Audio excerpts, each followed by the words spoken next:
ഇനി സഹിക്കില്ല പോരാടും പെൺമക്കൾ, പ്രണയത്തിലല്ല കെണിയിലാണ് വീഴുന്നത് എന്ന ടാഗ് ലൈനോടെ കേരളത്തിനെതിരെ വീണ്ടും വിഷം തുപ്പുന്ന വിദ്വേഷ പ്രചാരണങ്ങളുമായി കേരള സ്റ്റോറി എന്ന പ്രൊപ്പഗണ്ട സിനിമയുടെ രണ്ടാം ഭാഗം വരികയാണ്.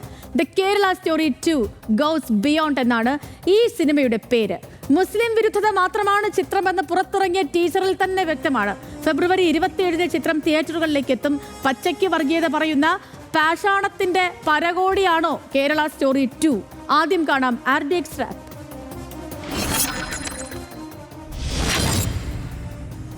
യഥാർത്ഥ സംഭവകഥകളിൽ നിന്ന് പ്രചോദിതമായി ഒരുക്കുന്ന ചിത്രമെന്നാണ് ആദ്യ ഭാഗത്തിലേതുപോലെ രണ്ടാം ഭാഗത്തിനും നിർമ്മാതാക്കളുടെ അവകാശവാദം. കേരള സ്റ്റോറി ആദ്യ ഭാഗം ഒരുക്കിയ വിപുൽ അമൃതലാൽ ഷാ സൺഷൈൻ പിക്ചേഴ്സ് ലിമിറ്റഡുമായി ചേർന്നാണ് ചിത്രത്തിന്റെ രണ്ടാം ഭാഗം ഒരുക്കുന്നത്. ആദ്യ ഭാഗത്തിനേക്കാൾ വിഷലിപ്തമാണ് രണ്ടാം ഭാഗമെന്നാണ് ഇന്ന് പുറത്തുവന്ന ചിത്രത്തിന്റെ ടീസറിൽ നിന്ന് വ്യക്തമാകുന്നത്. നമ്മുടെ പെൺമക്കൾ പ്രണയത്തിലാകുന്നതല്ല, അവർ കെണികളിൽ വീഴുകയാണ്. ഇനി ഇത് സഹിക്കില്ല, പോരാടും എന്ന ക്യാപ്ഷനോടെയാണ് ദ കേരള സ്റ്റോറി 2 ഗോസ് ബിയോണ്ടിന്റെ ടീസർ എത്തിയിരിക്കുന്നത്. ദേശീയ പുരസ്കാര ജേതാവായ കാമാഖ്യ നാരായൺ സിംഗ് ആണ് സിനിമയുടെ സംവിധാനം. പുതുമുഖങ്ങളാണ് മുഖ്യ വേഷങ്ങളിലെത്തുന്നത്. അവർ പറഞ്ഞു ഇതൊരു കഥ മാത്രമാണെന്ന്. അവർ അതിനെ നിശബ്ദമാക്കാൻ ശ്രമിച്ചു, അവർ അതിനെ അവഹേളിക്കാൻ ശ്രമിച്ചു. പക്ഷേ സത്യം നിലയ്ക്കുന്നില്ല, കാരണം ചില കഥകൾ അവസാനിക്കുന്നില്ല. ഇത്തവണ അത് കൂടുതൽ ആഴങ്ങളിലേക്ക് പോകുന്നു, ഇത്തവണ അത് കൂടുതൽ വേദനിപ്പിക്കുന്നു എന്ന അനൗൺസ്മെന്റുമായി ചിത്രത്തിന്റെ മോഷൻ പോസ്റ്റർ നിർമ്മാതാക്കൾ നേരത്തെ പങ്കുവച്ചിരുന്നു. RDX wrap, news Malayalam.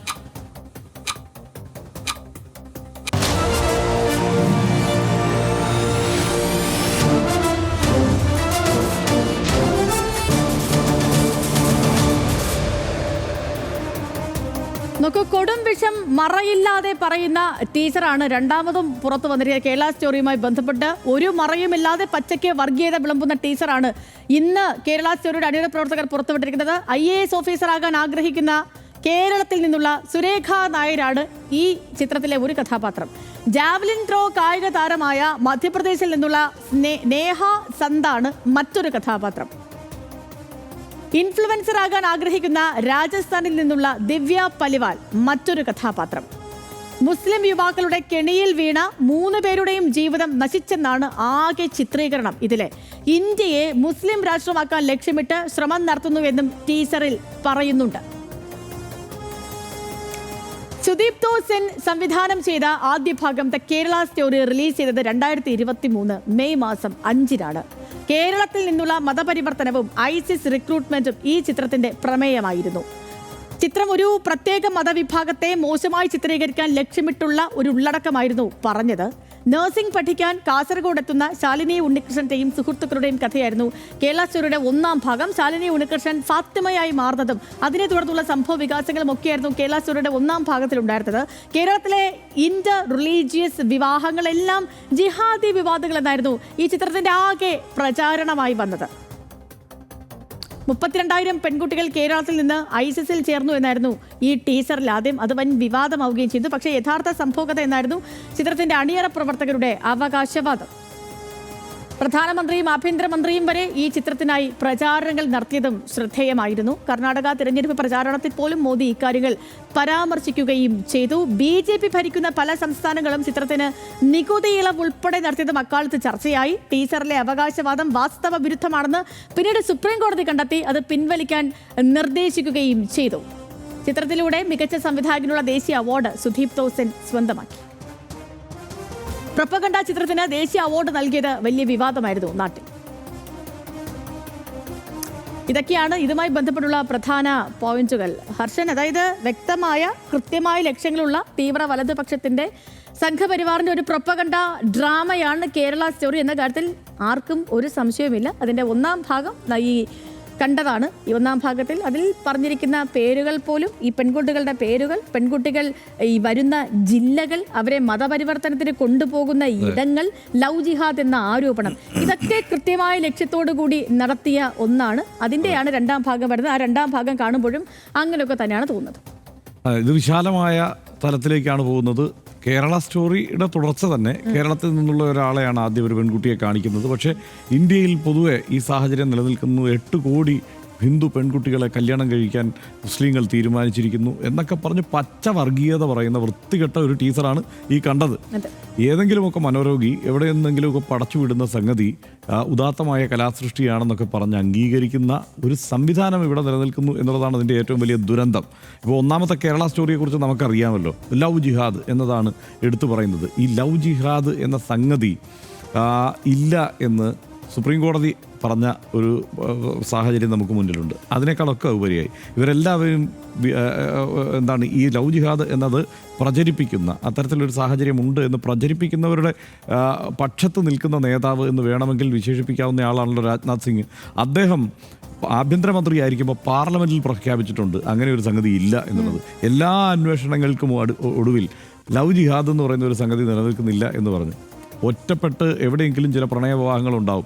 മതവിശ്വാസം എന്നത് അതിൻ്റെ തീവ്രതയിൽ നിൽക്കുന്നത് കൊണ്ട് ചിലരെന്താണ് ഈ കല്യാണം കഴിക്കുന്നയാളെ ഇപ്പുറത്തേക്ക് മതം മാറ്റാനുള്ള ശ്രമങ്ങൾ നടത്തും. ഇത്തരം കാര്യങ്ങളൊക്കെ എല്ലാ മതത്തിലും നടക്കും, എല്ലാ മതത്തിലും. ഇപ്പോൾ എന്താ ഹിന്ദുക്കൾ മറ്റു മതത്തിൽ നിന്ന് കല്യാണം കഴിച്ച് കഴിഞ്ഞിട്ട് ഇങ്ങോട്ട് കൊണ്ടുവരാൻ ശ്രമിക്കുന്നില്ലേ? അല്ലെങ്കിൽ ക്രിസ്ത്യാനികൾ മതം ക്രൈസ്തവർക്കിടയിൽ മറ്റൊരു കാര്യമുണ്ട് കേട്ടോ. കല്യാണം കഴിച്ചിട്ട് അയാൾ ഇങ്ങോട്ട് വരണമെന്ന് നിർബന്ധമൊന്നുമില്ല. ഈ കല്യാണം കഴിക്കുന്നയാൾ തുടരണം, കുട്ടികളെ ക്രിസ്ത്യാനികളാക്കി വളർത്തണം, അങ്ങനെ നിർബന്ധമുള്ളൂ. അപ്പോൾ ഇങ്ങനെയൊക്കെയാണ്, അതായത് അവരവരുടെ മതത്തെ ആ നിലയ്ക്ക് മതത്തിനൊരു തകർച്ച ഉണ്ടാകുന്ന മട്ടിലാണ് അതിനെ കാണുന്നത്, ഈ പ്രണയ വിവാഹത്തെ. അതാണ് ഈ മതങ്ങളുടെ ഏറ്റവും വലിയൊരു കുഴപ്പമായിട്ട് എനിക്ക് പലപ്പോഴും തോന്നിയിട്ടുള്ള ഒരു കാര്യം എന്ന് വെച്ചാൽ പ്രണയത്തിനെതിരെ നിൽക്കുന്നു എന്നുള്ളതാണ്. ഇപ്പോൾ ഈ ലവ് ജിഹാദ് എന്ന് പറയുന്ന സംഗതി ഇല്ല എന്ന് പറയുന്നത് മാത്രമല്ല, അതിന് ശേഷം കൃത്യമായ കണക്കുകൾ നമ്മൾ അന്വേഷിച്ചതാണ്. കേരളത്തിൽ നടക്കുന്ന രജിസ്റ്റർ മാരേജുകളുടെ കണക്കും പട്ടികയും എടുത്ത് പരിശോധിച്ചാൽ തന്നെ ഏറ്റവും അധികം വിവാഹം കഴിക്കും സ്ത്രീകളെ കല്യാണം, പെൺകുട്ടികൾ പോകുന്നതാണല്ലോ പ്രശ്നം. ആൺകുട്ടികൾ ആരെ കല്യാണം കഴിക്കുന്ന ഒരു പ്രശ്നമേ അല്ല. അപ്പോൾ ആൺകുട്ടികൾ ഒരു മുസ്ലിം പെൺകുട്ടിയെ കല്യാണം കഴിച്ചാൽ അത് ലവ് ജിഹാദ് ആവില്ല. അതേസമയം ഒരു പെൺകുട്ടി ഹിന്ദു പെൺകുട്ടിയെ ഒരു മുസ്ലിമിനെ കല്യാണം കഴിച്ചാൽ അത് ലവ് ജിഹാദാണ്. അങ്ങനെയാണ് ഈ കണക്ക്. സ്ത്രീകളുടെ മേലുള്ള ഈ അധികാരാവകാശങ്ങൾ എന്നുള്ള സംഗതി ഉണ്ടല്ലോ, ആ രക്ഷാകർത്തൃ മനോഭാവവും അതെല്ലാം മതങ്ങൾക്കും ഉള്ളത് തന്നെയാണ്. മതത്തിൻ്റെ ഒരു ചിന്ത കൂടിയാണത്. അപ്പോൾ ആ നിലയ്ക്ക് അങ്ങനെ സ്ത്രീകൾ കല്യാണം കഴിച്ചു കഴിഞ്ഞാൽ പ്രശ്നമാണ് എന്നുള്ളതാണ് ഇതിനകത്തുള്ള ചിന്ത, അതിൻ്റെ ഒരു അടിസ്ഥാനം. ഇവിടെ കേരളത്തിൽ നടക്കുന്ന വിവാഹങ്ങളുടെ കണക്കെടുത്താലുണ്ടല്ലോ, കേരളത്തിൽ മുസ്ലിം പെൺകുട്ടികളെ ഇതര മതവിഭാഗക്കാർ കല്യാണം കഴിക്കുന്നതാണ് എണ്ണത്തിൽ കൂടുതൽ. അതായത് മറ്റ് വിഭാഗക്കാരെ മുസ്ലിങ്ങൾ കല്യാണം കഴിക്കുന്നു എന്നുള്ളത് എണ്ണത്തിൽ കുറവാണെന്ന് കണക്കെടുത്ത് പരിശോധിച്ചാൽ. അങ്ങനെയുള്ള കേരളത്തെക്കുറിച്ചാണ് ഈ ശുദ്ധ തോന്നിയാസം ഈ വിവരന്മാർ പറയുന്നത് എന്നുള്ളത് ഓർക്കണം. എന്നിട്ട് എനിക്കതിൻ്റെ സങ്കടം, അങ്ങനെ ഒരു സിനിമയെ, ആ പ്രൊപ്പഗാൻഡ മൂവിയെ ഉദാത്തമായ സൃഷ്ടിയാണെന്ന് കണ്ട് ഉത്തർപ്രദേശ് അടക്കമുള്ള സംസ്ഥാനങ്ങൾ നികുതിയിൽ നിന്ന് ഒഴിവാക്കി കൊടുത്തു ഒന്നാമത്തെ കേരള സ്റ്റോറിയെ.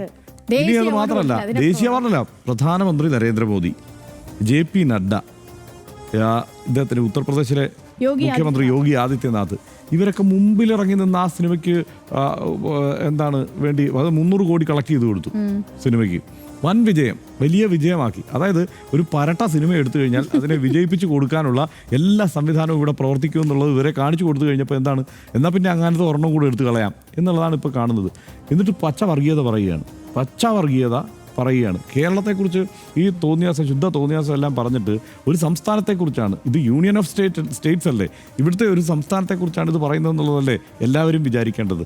ആ നിലയ്ക്ക് അതല്ല ദേശീയ ഭരണകർത്താക്കളും വിചാരിക്കേണ്ടത് അങ്ങനെയല്ലേ. പക്ഷേ അങ്ങനെയല്ല ചെയ്തത്. ആ സിനിമയ്ക്ക് വേണ്ട പബ്ലിസിറ്റി കൊടുക്കുകയാണ് ഇവരെല്ലാവരും ചെയ്തത്. അത് കേരളത്തിനെതിരെയാണ്. കാരണം ഈ ടീസർ ഇറങ്ങുമ്പോൾ, ഈ ടീസറിലെ തോന്നിയാസം എല്ലാം പറഞ്ഞിട്ടുണ്ട്, ഇത് ചിലപ്പം ഏതെങ്കിലും കോടതിയൊക്കെ ഇടപെടാൻ സാധ്യതയുണ്ട്. ആദ്യം കേരളത്തിനെതിരെ ഇറങ്ങിയ ആ സിനിമയിലെ ടീസർ എന്തായിരുന്നു, 30,000 പെൺകുട്ടികൾ ISIS കേരളത്തിൽ നിന്ന് പോയത്രേ. 30,000. അങ്ങനെയല്ല ഇതിന്റെ പ്രശ്നം എന്ന് പറയുന്നത്, ഈ കേരളത്തിൽ തന്നെ ഒത്തിരി വിവരദോഷികൾ 30,000 പേര് പോയി ഇപ്പോൾ വിശ്വസിക്കുക. കേരളത്തിൽ വിശ്വസിക്കുന്നവരുണ്ട്. അതാണ്. അപ്പോൾ 30,000 പേര് പോയി ഇത് പറഞ്ഞു വെക്കുമ്പോൾ അങ്ങനെയാണല്ലോ ആളുകൾ മനസ്സിലാക്കുന്നത്.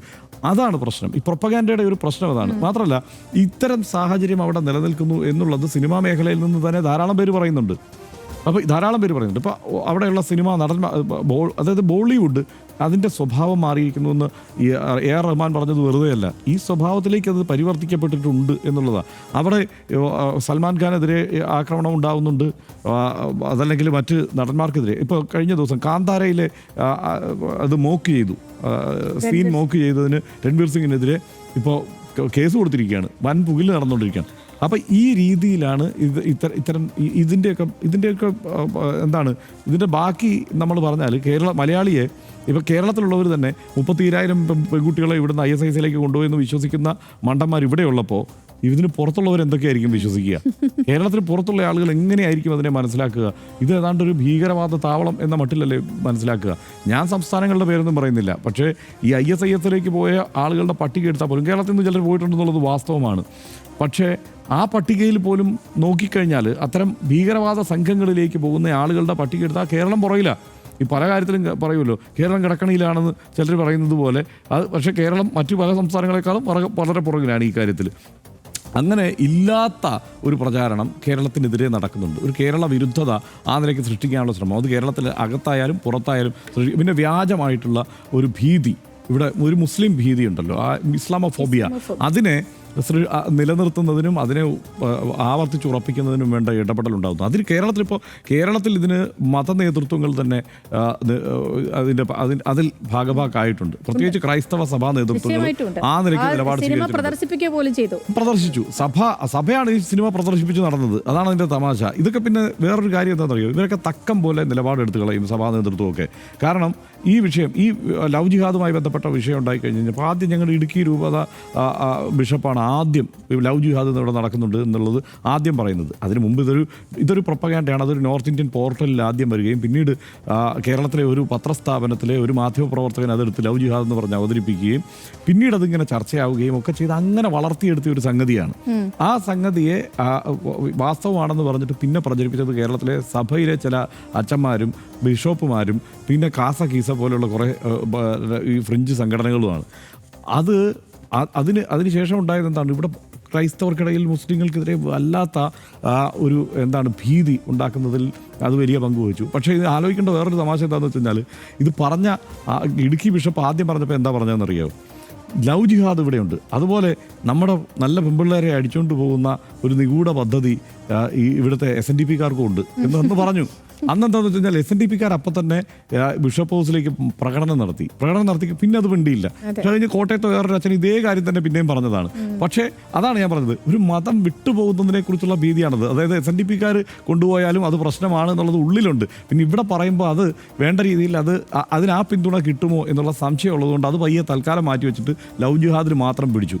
അപ്പോൾ ഇതിൽ ആദ്യം മലയാളിയെങ്കിലും മനസ്സിലാക്കേണ്ടത്, നമ്മൾ എഴുത്തും വായനയൊക്കെ ഉള്ളവരാണെന്നാണല്ലോ സ്വയം അഭിമാനിക്കുന്നത്. ഇതിൻ്റെ വസ്തുത എന്താണെന്ന് അവനവൻ അന്വേഷിക്കണം. ഈ എണ്ണം കണക്കെങ്കിലും വെറുതെ ഒന്ന് പരിശോധിച്ചാൽ ഇതിൻ്റെ മിനിമം, ഇപ്പോൾ സഭയുടെയൊക്കെ വലിയ സംവിധാനങ്ങളുണ്ടല്ലോ, അത് വെച്ച് വെറുതെ ഒന്ന് പരിശോധിച്ചാൽ കൃത്യമായിട്ട് കാര്യം പിടികിട്ടും. ആ നിലയ്ക്ക് ആരെങ്കിലും ഒക്കെ പോകുന്നുണ്ടോ എന്നുള്ളത് അത് മനസ്സിലാക്കിയിട്ട് വേണം ഈ മറ്റിൽ പ്രതികരിക്കാൻ വേണ്ടിയിട്ട്. അല്ലെങ്കിൽ ഇത്തരം ആളുകൾക്ക് ഉള്ള ഇന്ധനം നമ്മൾ തന്നെ നിറച്ചു കൊടുക്കുന്നു എന്നുള്ള സ്ഥിതി വരും കേരളത്തിൽ നിന്ന്. ഇപ്പോൾ ഈ ISIS പോയ കണക്ക് തന്നെ എടുത്തു കഴിഞ്ഞാൽ അതിനകത്ത് സൂക്ഷ്മമായി ഞാൻ അത് പരിശോധിച്ചതാണ്. അതിനകത്തുള്ള ഒരു വലിയ കൗതുകകരമായ വസ്തുത കൂടിയുണ്ട്.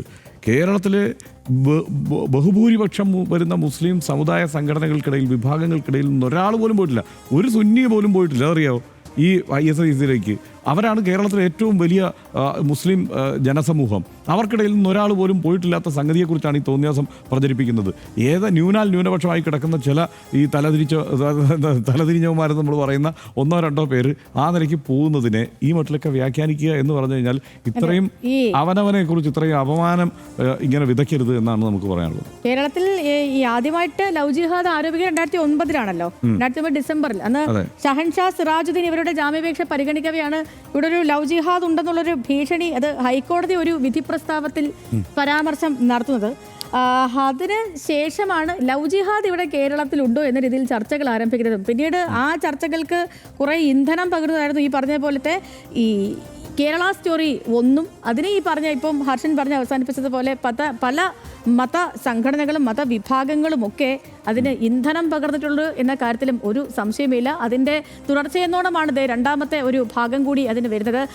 ശാലിനി ഉണ്ണികൃഷ്ണൻ ഫ്രം തിരുവനന്തപുരം എന്ന് പറഞ്ഞു വരുന്ന കേരള സ്റ്റോറി ആദ്യ ഭാഗത്തിലെ നായികയും കൂട്ടരും തുറന്നുവിട്ട വിദ്വേഷം നമ്മൾ കണ്ടതാണ്. ദേശീയ അവാർഡ് നൽകിയാണ് ആ വിദ്വേഷ പ്രചാരണത്തെ കേന്ദ്ര സർക്കാർ അംഗീകരിച്ചത്. സുരേഖ നായരും നേഹ സന്തും ദിവ്യ പൽവാളും ഒക്കെ ചേർന്ന് അതിലും വലിയ വിദ്വേഷ വർഗീയ പ്രചാരണമാണ് ഈ സമൂഹത്തിലേക്ക് കുത്തിവയ്ക്കാൻ പോകുന്നതെന്ന് കേരള സ്റ്റോറി 2 ടീച്ചറിൽ നിന്ന് തന്നെ വ്യക്തമാവുകയാണ്.